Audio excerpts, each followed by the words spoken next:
Hi everybody, welcome. Robert Ian Bonnick here. Welcome. So today we're going to talk about the tribe building formula. The tribe building formula. Now this by the time you finish watching this, if you are in an industry or a business where you need to build a tribe, and let's face it, we all need to build a tribe.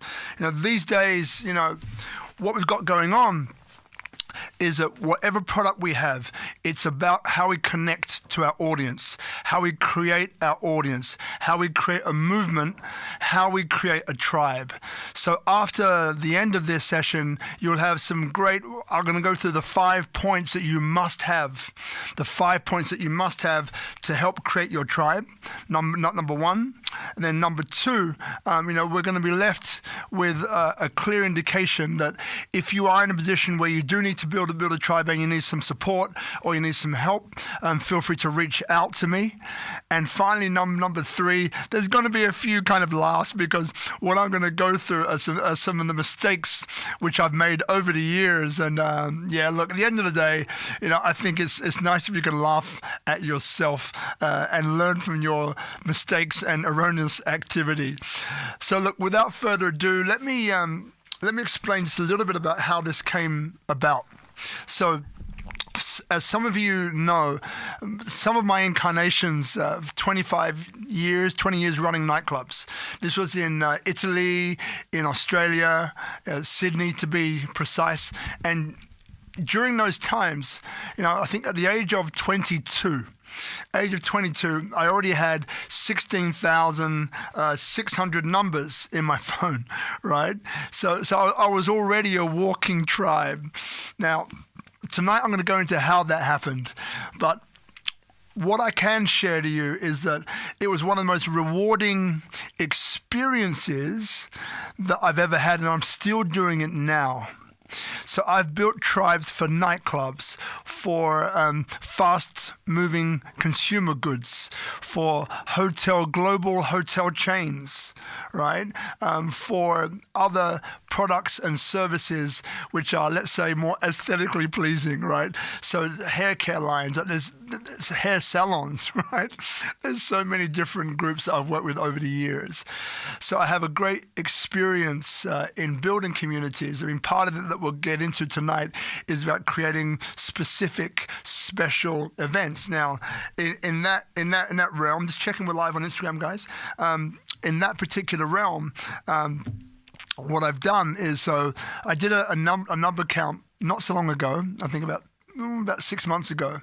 So in this 17-year period of time, I've co-created over 2,000 events. So over 2,000 events.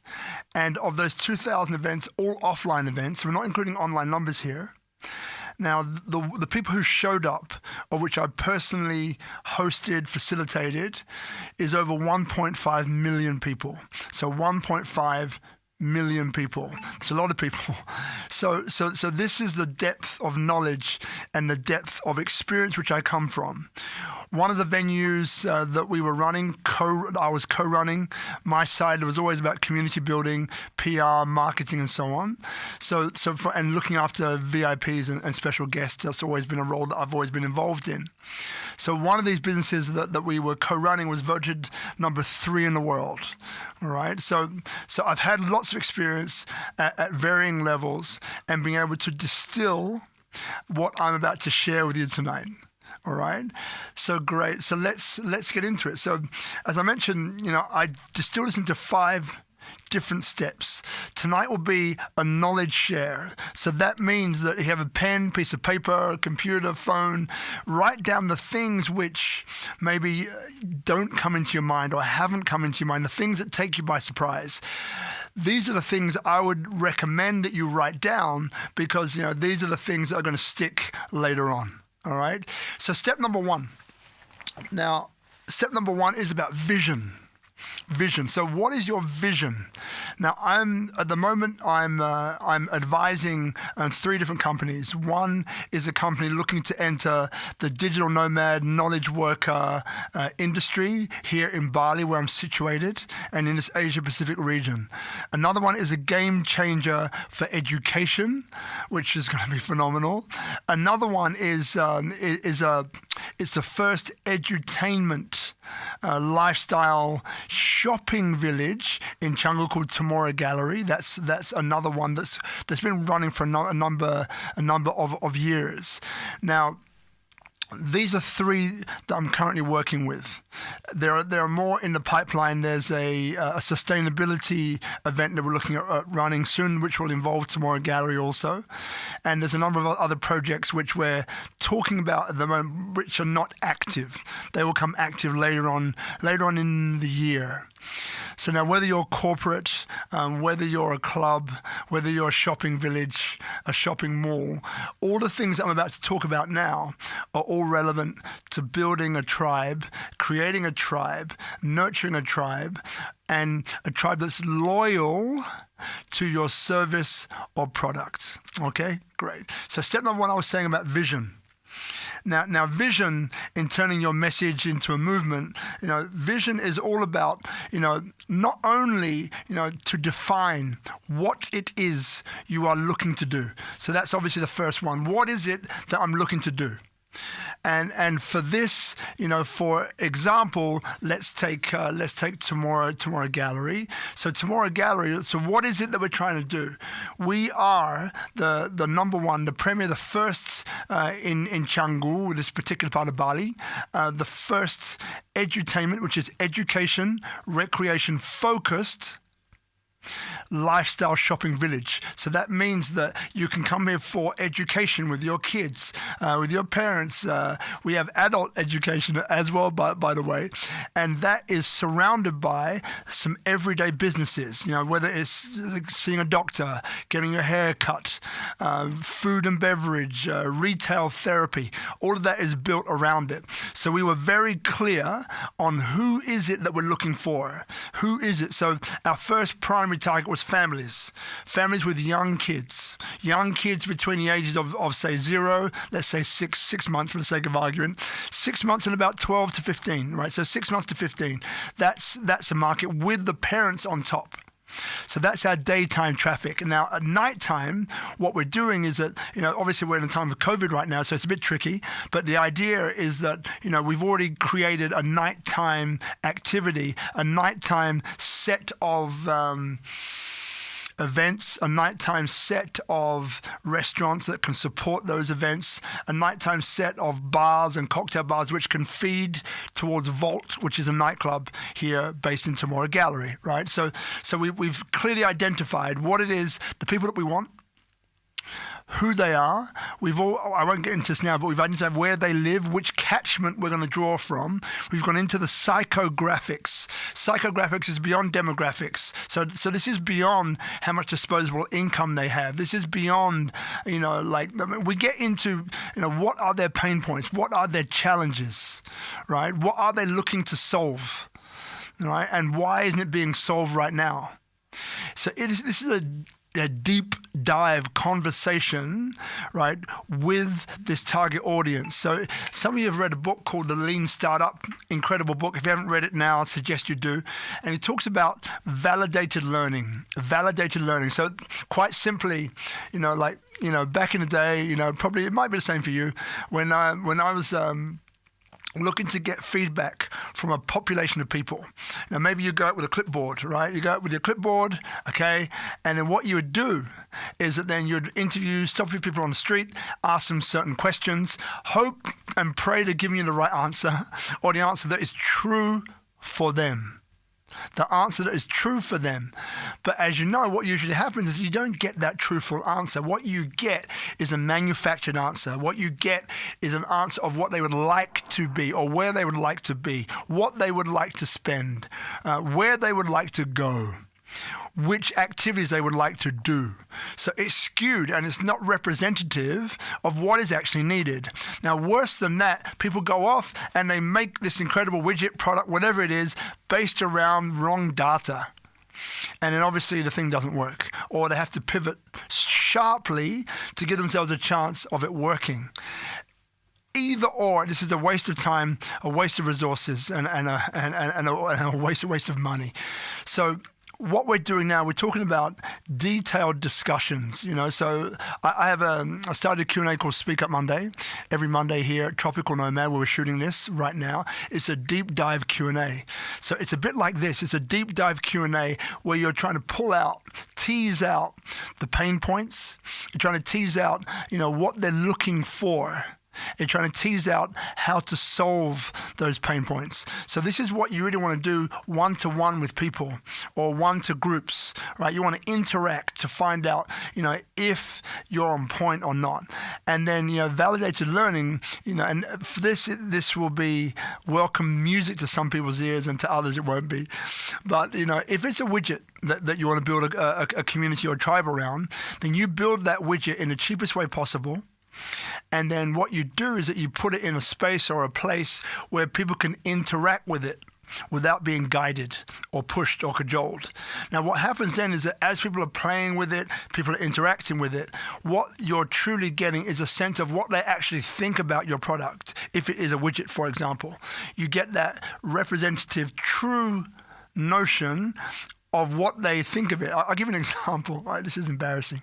So we went to a function, and it was Hanale Swan, another great friend of ours, and she's an amazing gun. This lady, part of the Unstoppable family. You should go and check him out if you haven't. Check him out, Unstoppable Family. And we went to this event. She's a fashion designer using eco fabrics and sustainable fabrics and so on.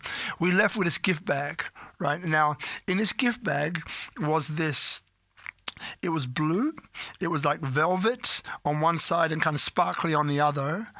And it had these two loops in the side. So this rectangular piece of fabric that was stretchy and this loop on each side. Now, me and my partner, Marina, maybe she's watching this and she's going to laugh. We were trying to figure out, when we went through this gift bag later on, what is it? So we're putting it, it looks like some sort of lingerie or something. We're trying on and trying to put it places where it wouldn't fit, and we couldn't work it out, right? We put it over our head like this, over like this, and we just could not figure out for the life of us. So we tried for like a good, solid chunk of time. Stay with me.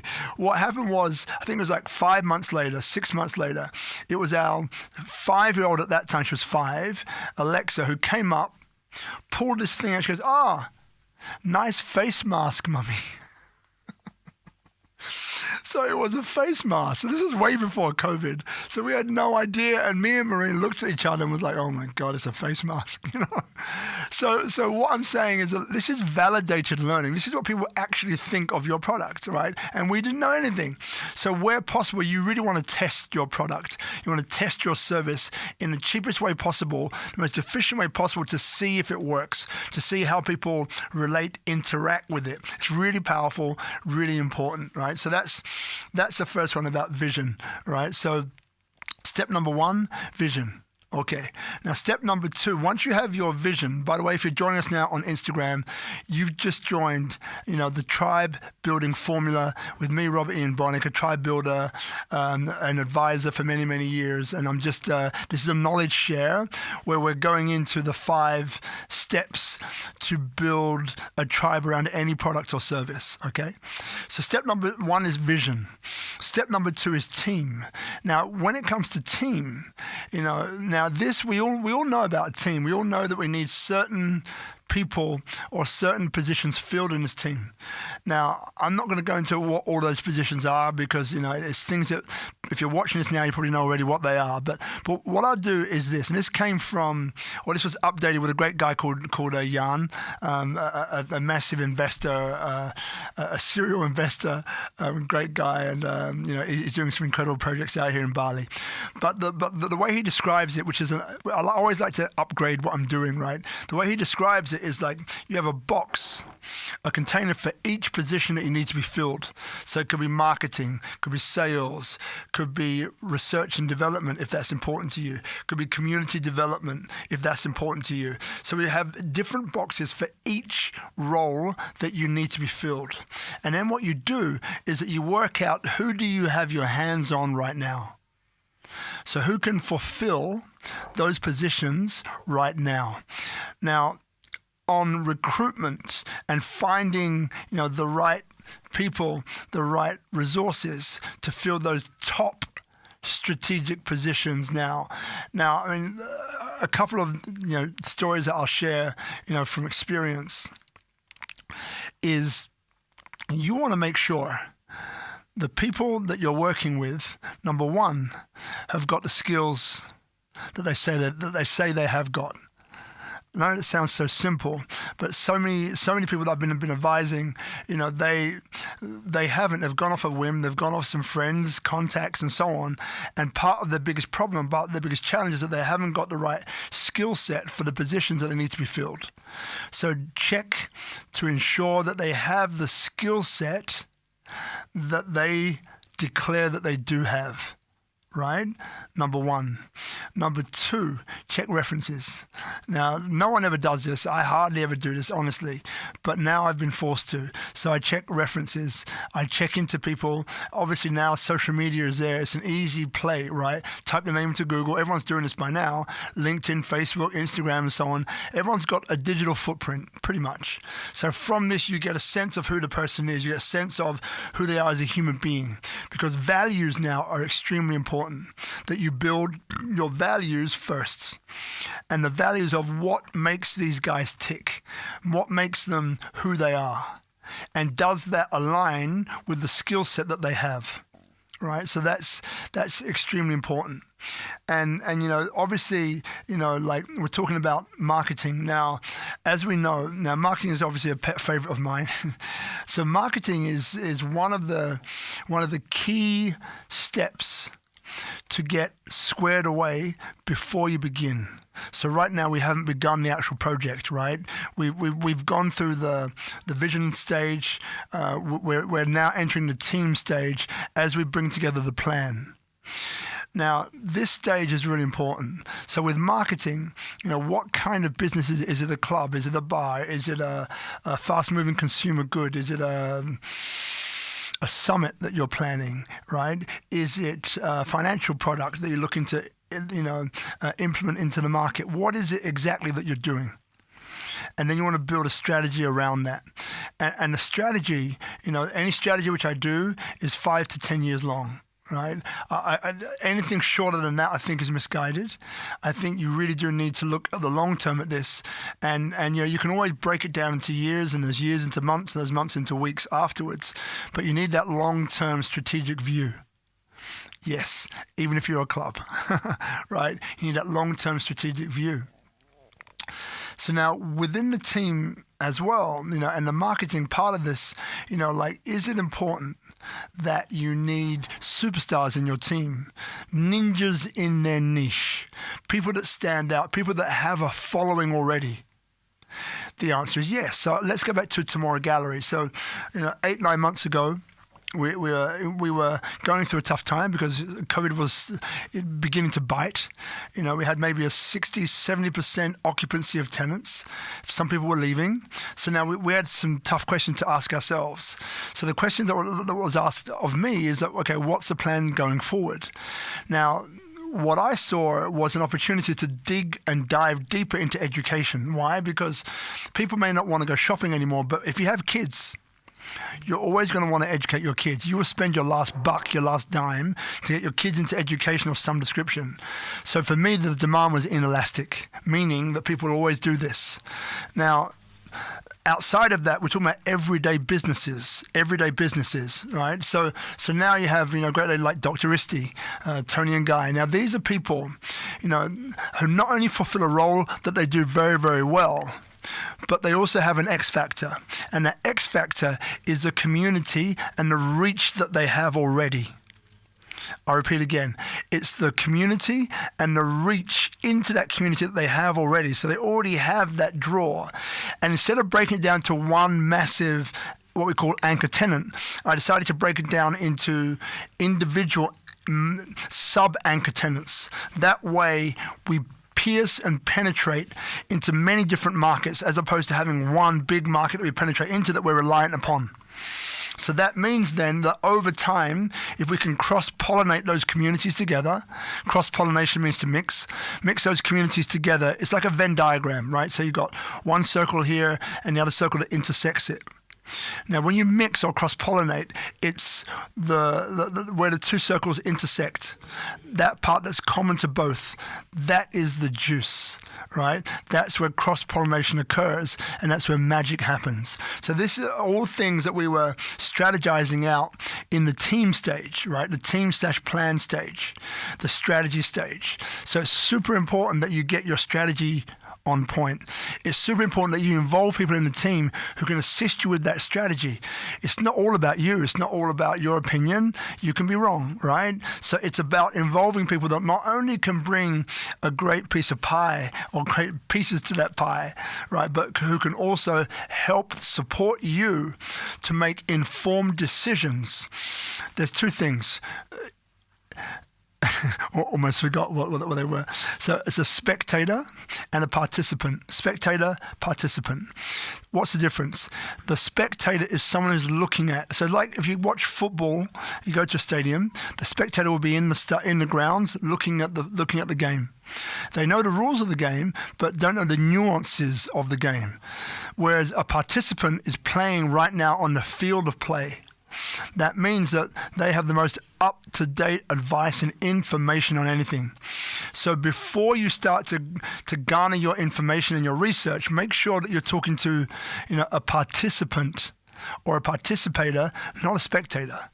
Now, spectators mean the best.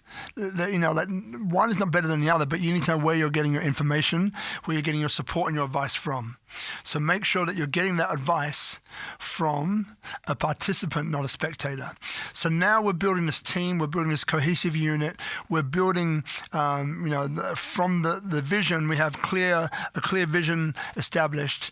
We have a clear set of teams and guidelines around it. We know what our values are within the team. We align. We have all the different boxes. We have all the different skill sets which are necessary inserted into each box. As an X factor, what we've also done is that we've been on the lookout for some of the ninja or superstar, right, contributors who add that extra spice, that extra zing into the source, that already have a community established, a name, a track record, know what they're about, know what they're doing, know their product or know their service, and are respected for it. All right. So now we move to step 3. So step 1, vision. Step 2, team. Step 3 is your plan. Now, we've gone through a little bit about the marketing plan in the previous stage, but this is where we really begin to nail it in. Now, working with a few, as for those of you who know me, I am an advisor, right? So that means I work with some of the best agencies, PR agencies in the world. And these are agencies who specialize in turning your story into impact and income. That means turning you into a public authority or a public figure. In other words, the reference point in your niche, the authority figure in your niche. When you speak, people listen.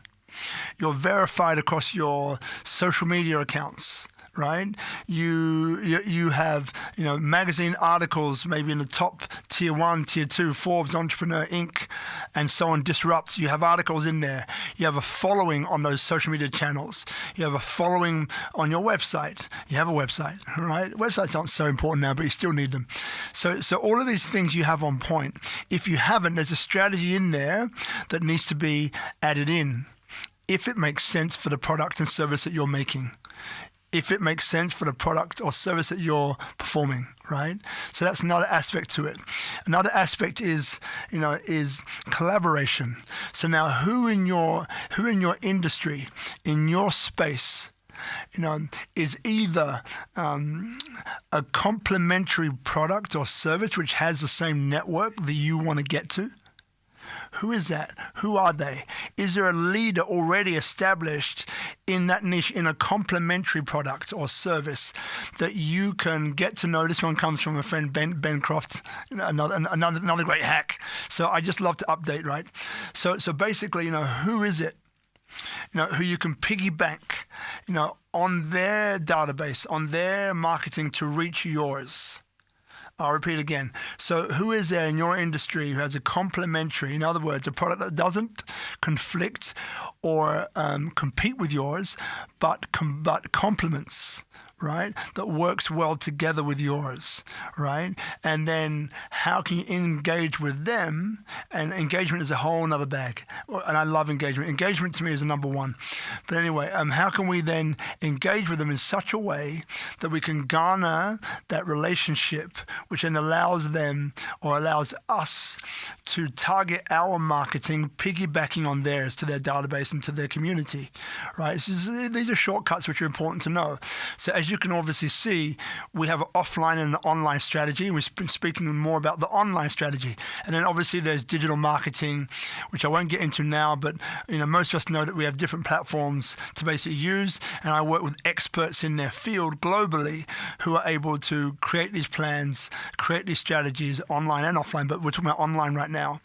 And, their client base is already, some of the Fortune 500 companies in the world, some of the best companies, entrepreneurs in the world at what they do.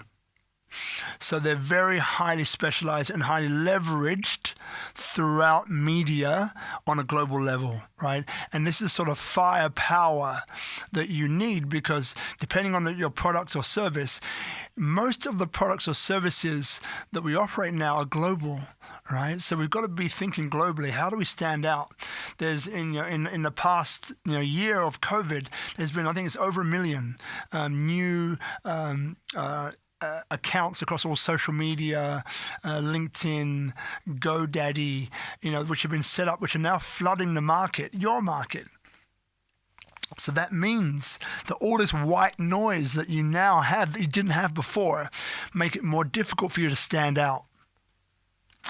So you need to stand out. And using these digital marketing strategies gives you that opportunity to stand out, to be seen as a leader in your niche. Maybe it's a first mover advantage depending on what it is that you do. So this is all really, really important, right? And obviously what I do is that I work with key entrepreneurs and I advise across all of these different areas, right? Also including the well-being, the health and well-being, because if you're a solopreneur, for example, or the main builder in your company, you need to find ways to work efficiently. Because again, I don't believe in balance. I believe you have different balance points, right? So you have, one point over here is extreme work. One point over here is extreme relax, right? We don't really hit either of these, but we sway in between, right? So we oscillate between the two based on what is needed right now. So then it's a balance point between two balancing items, right?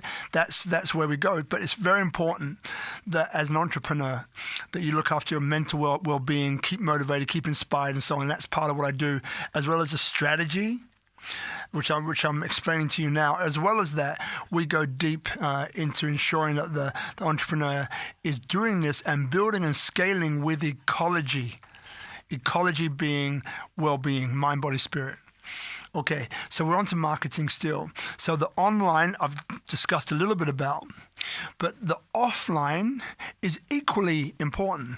And, so I come from, as I mentioned before, 15, 20 years running some of the most successful clubs in Australia, without a doubt, one of which was voted number 3 in the world. And I worked with 2 other partners on that. So that was co-driving, and my role within that was the PR, the marketing, the community building, and the looking after special guests and all of that stuff. So the VIP handling, let's call it that. So now the offline, for me, it makes absolute sense to find out offline who in the community that you've targeted, and obviously you're building your own tribe now, but who in the community that you've targeted is already there. Now they might be there, for example, let's go back to clubs. for example. Now with clubs, what I love doing and very good at was building PR teams. Now these PR teams is your way that you interface through multiple personalities, different people, in other words, not you with multiple personalities, but multiple people, right, with their own personality, and they interface with your market directly.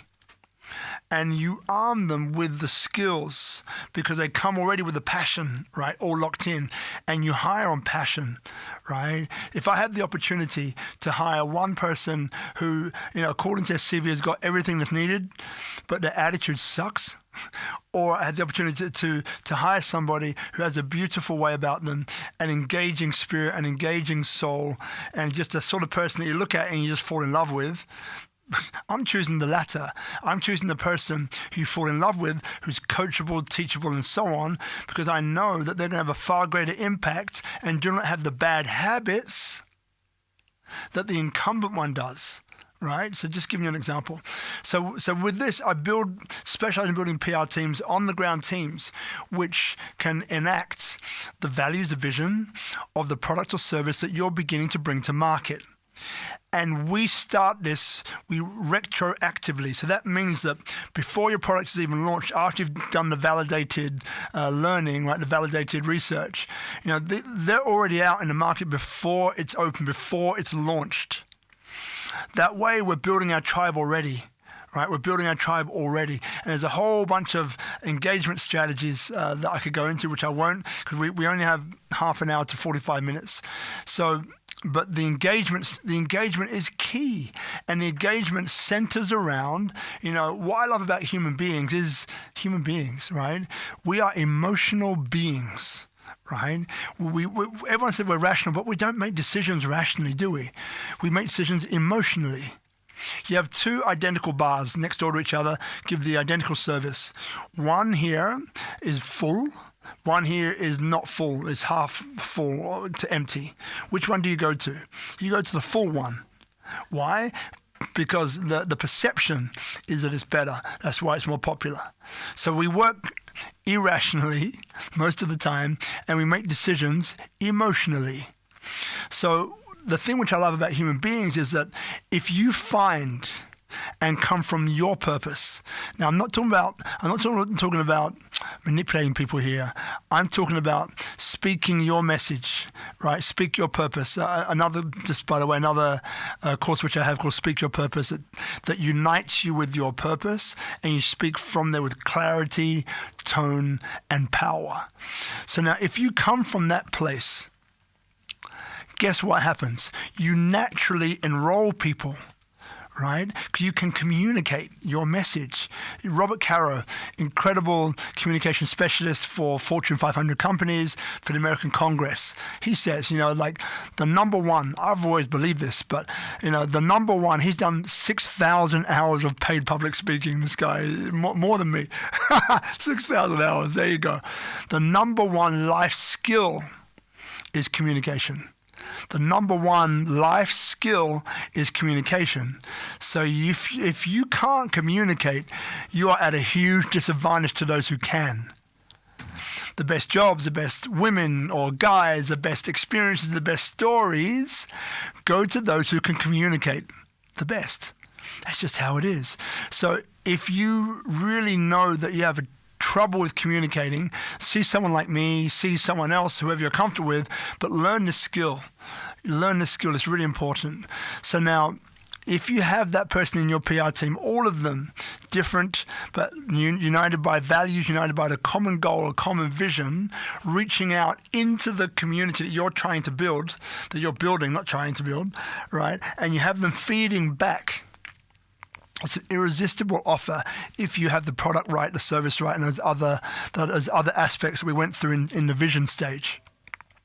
So these are some of the important points which you really want to have down in this stage. So again, if you're joining us, Robert Ian Bonnick, talking about the tribe building formula for any company, any product, any service. There's nuggets of gold in here. Been building communities and tribes for a long time, of different sizes, from tens to hundreds to thousands and beyond.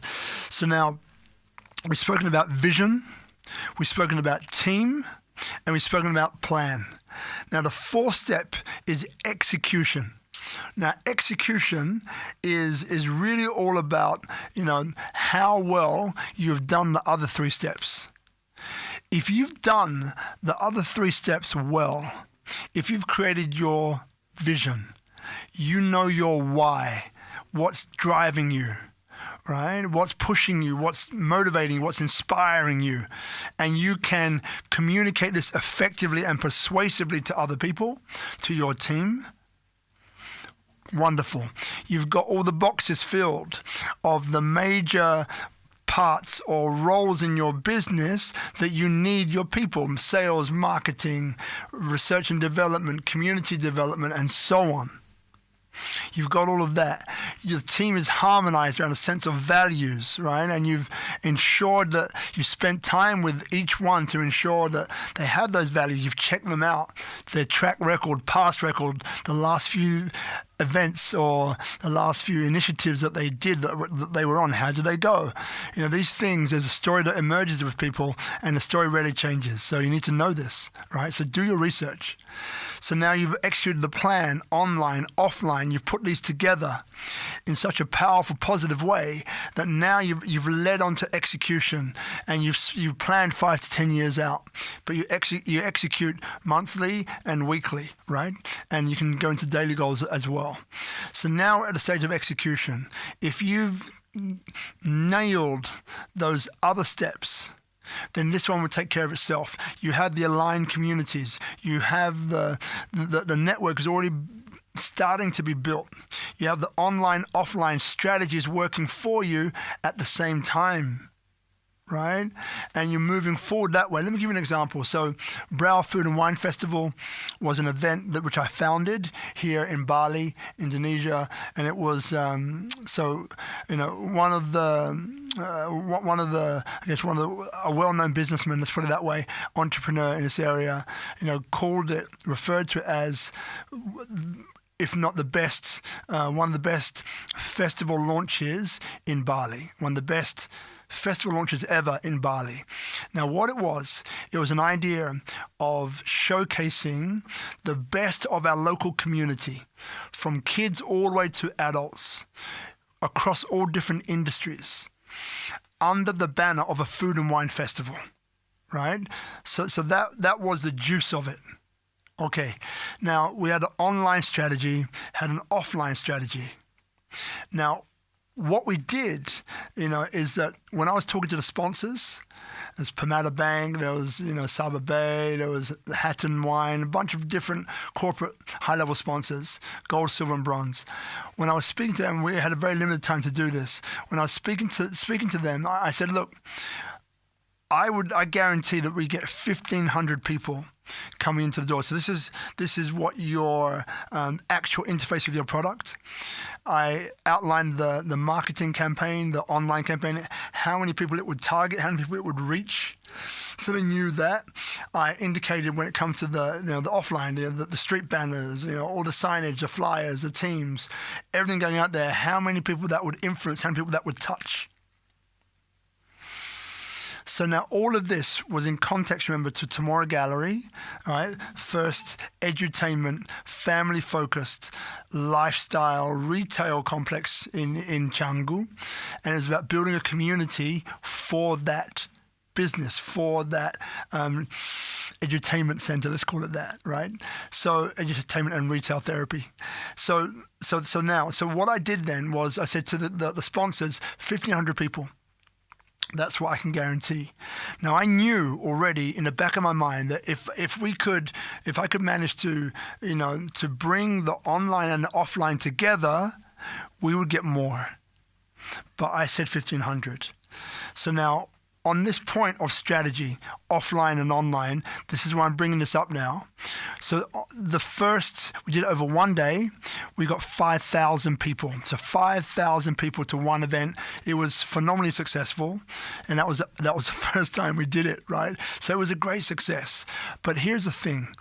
Now, it's a community event, and the community were specifically targeted as a community who would come to Tomorrow Gallery anyway, right? Specifically targeted to that.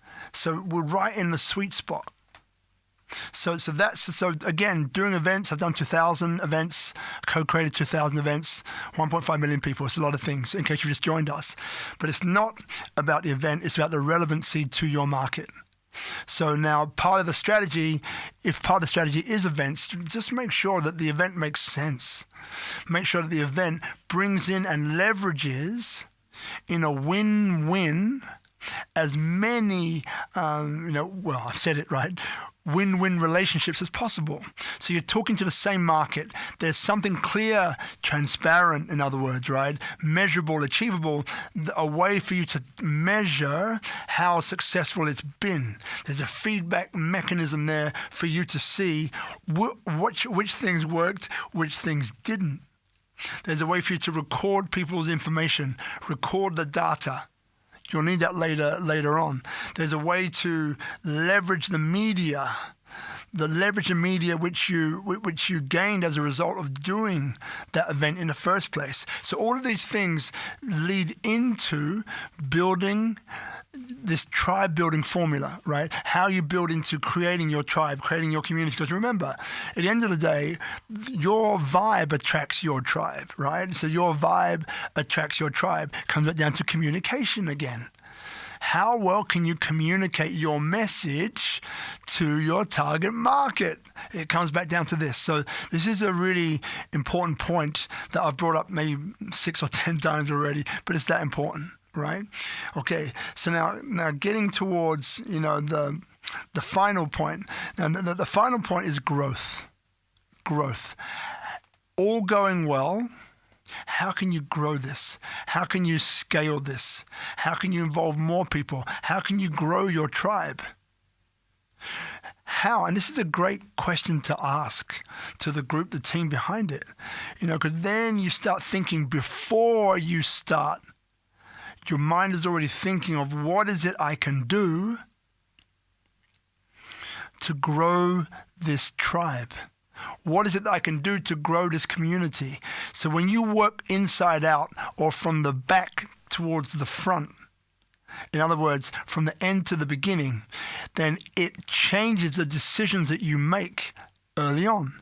So, for example, if I'm very cognizant and aware of the fact that, that this is about growing a tribe, right? Then what I would do is that when I'm looking at the collaborators, when I'm looking at the PR team, when I'm looking at these essential ingredients in the offline strategy, for example, then I'm looking at who is it that I can grow with going 5 to 10 years in the future. Not who's good for now, but who's good for now growing into the future. What can they offer? Where are they positioned? Who is behind them? How are they funded? How are they backed? Right? All of these things are coming into my process of making a decision on who is it that I connect with. Right? There's a whole bunch of other strategies about, which are micro strategies about what type of business that you're doing, what type of tribe that you want to create, how often do you want them to meet? Is there a mechanism for regular catch-ups? Is that part of your strategy? Or is it once a quarter? Right? Is there another way for your community to grow by offering, side events, side projects, side strategies to unite people? Is it one that, before you launch this, that you've got some satellite events as we move into it? Right, this sustainable event that we're working on at the moment, I'm an advisor on it. We're looking into these things now. Is there a way for us involving different venues, leveraging the venues in a win-win relationship, leveraging those venues, so therefore we can start to grow awareness and grow our tribe on the way to this big event. But again, this is still part of a movement that we're creating, right? We're not creating an event. I know that I've spent a bit of time around events because to me events are so key and important to the strategy that if you get them right, they really add maximum value to what it is that you're doing, right? So this is the reason why I spend a bit of time on this.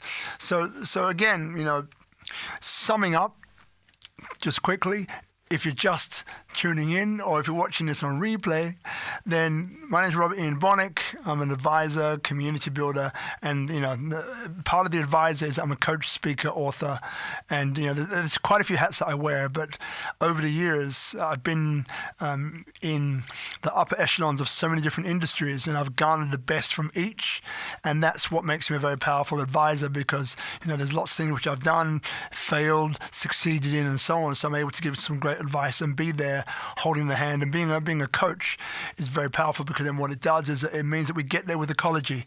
It means because it's pointless you getting to the top of your mountain but being exhausted and worn out for the long term. It's pointless you getting to the top of your mountain and having some disease which has got the opportunity to end your life short. It's pointless. So there's strategies, there's ecological strategies that we can use to ensure that as you raise the bar for yourself, as you get to the top of your mountain, right, you can get there healthily. And again, I don't believe necessarily in a balance point in the middle, right? No, balance points, extreme one way, extreme the other way. We oscillate in between them based on what is needed at that time. And we're clear about that so we don't burn ourselves out. We don't burn our relationships. I have two little kids. It's important for me that I see them. It's important that I see their mum, my beautiful girl Marina. So it's important we have days together, that we have time together. And there's times where she's working more and I'm working more and so on. But we work it out between us. We talk about it. We discuss it. There's a modus there, a modus operandi that keeps us involved, that keeps us talking, that keeps us looking out for one another. So this is very, very important. So summing up, 5 points. You got vision, team, plan, execution, and growth. Now, what you may have realized is that I've missed out funding. Now, I missed out funding on purpose. Funding is a whole nother bag by itself. We haven't got time to go into that one today, but it is essential. And funding, what I will say is that with funding, you really need to get this team in place, your vision in place, your communication skills in place.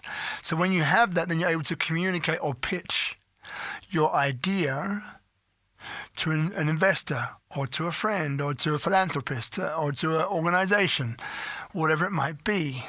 And there's so many different ways to fund things these days, from private equity to public equity. Kickstarter campaigns, there's a WeFunder. A friend has already raised, I think, over 100K on this WeFunder campaign around clean tech at the moment, for example. And in Bali, we're looking at bringing together different groups in order to look at funding different projects as well. So just advising on that as well. So there's a bunch of ways that we can do the finance model. But one thing's for sure, you need to have the plan, you need to have your numbers, you need to have your projections out to 5-10 years and keep those projections, pessimistic, optimistic, realistic. 3 different case scenarios are great.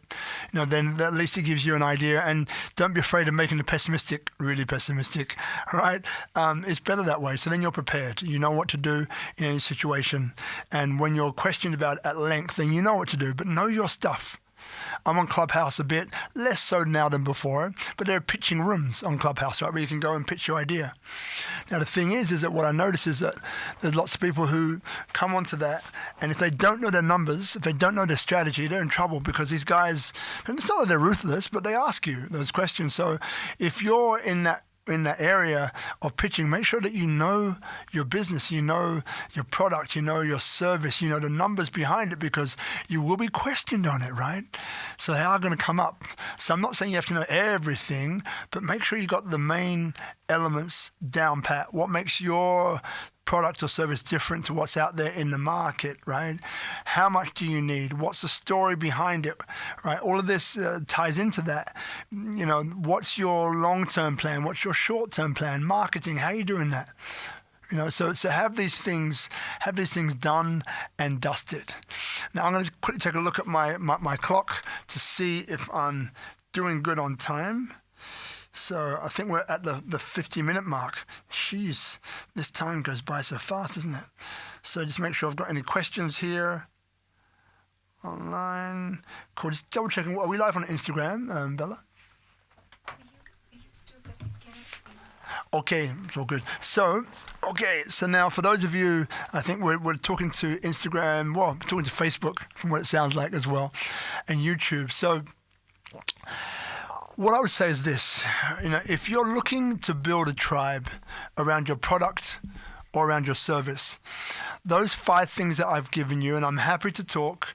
You can reach out to me, Robert Ian Bonnick, on all the different platforms. You can reach out to me, and I'm happy to assist or advise. But look at those 5 things which are intros, right? We've only had 45, 50 minutes, so there's a limited amount that I can tell you on this medium. But look, remember your vision. It all starts with your vision and your why. Vision and why. Do your research. Validated research. Validate your research, right? Don't be doing this great idea that I think is going to work based upon a bunch of assumptions that I haven't tested. You need to test them. So build that model as cheaply as you can, right? And try it out. Try it out. See how people interact with it. Very, very important. 2, in your team, make sure you've got those boxes filled, those different containers that you need to fill. Make sure you have those in check. The plan. What is your plan? Offline, online strategy. Plan it out 5, 10 years, but you want your opening, right? Even with this point, how do you cash out? Are you planning to sell it? If you are planning to do that, then make sure that you fix that into the strategy, so you're not having to think about that later on. Because remember, decisions that you will make, if you're looking to create it and sell it, then decisions that you will make will be governed by that, right? So make sure you have that as well, ready to go. And then we've spoken about execution. Now, execution is based upon, if you have executed those first 3 steps correctly, the execution will take care of itself. And then finally, we're talking about growth. How am I going to grow this community? How often are we going to meet? How often are we going to interact? How can we record our data, our information, right? Information is king, right? How do we do that? How do we create a set of values, a set of guidelines for that community to operate around, within, through? Are there codes of conduct? How do we do that? And what I haven't spoken about yet is countries. Is it one country, or is this a plan to be scaled to several countries or the rest of the world? All of these things come into that earlier point about vision and setting out that roadmap, working from the end and work backwards. End being 10 years out, work backwards. But how are you going to organize yourself? And the funding, which we haven't really touched upon for this one, but funding is obviously key, which you need to get done early on in the piece. Without money, this thing doesn't work. Without funding, it doesn't work. So you need to leave yourself enough time to ensure that you get that done. So guys, this will be it for this session on the tribe building formula. If you want to reach out to me, you can do so on any of the social media platforms, Robert Ian Bonnick, B-O-N-N for November, I-C-K. You'll find me there. And over the Facebook, Instagram, YouTube, LinkedIn, I'm on all of them. So feel free to reach out to me. And look, I would love to help you build your tribe or advise you on building your tribe. So feel free to link up with me. And as you know, we have lots of streams at the moment. SpeakuP Monday. Tomorrow we have a Hollywood Star Wars actress, Tasia Valenza. So just keep an eye on our feeds of the SpeakuP Monday group. The Turn Your Story into a Profitable Business and Brand. These are 2 groups on Facebook. Make sure you're following those. That's where we announce all of the streams that we're doing. So guys, as I begin to sign out, thank you for your time, your attention. Feel free to share this if you believe that someone else will resonate or needs to hear this. And I really look forward to either meeting you in the flesh around Canggu or Broward, Tomorrow Gallery, Tropical Nomad, Genesis. You'll find me in these places. And in the meantime, have a safe rest of your day, a safe rest of your week. Robert Ian Bonnick signing out. See you next time. Thank you.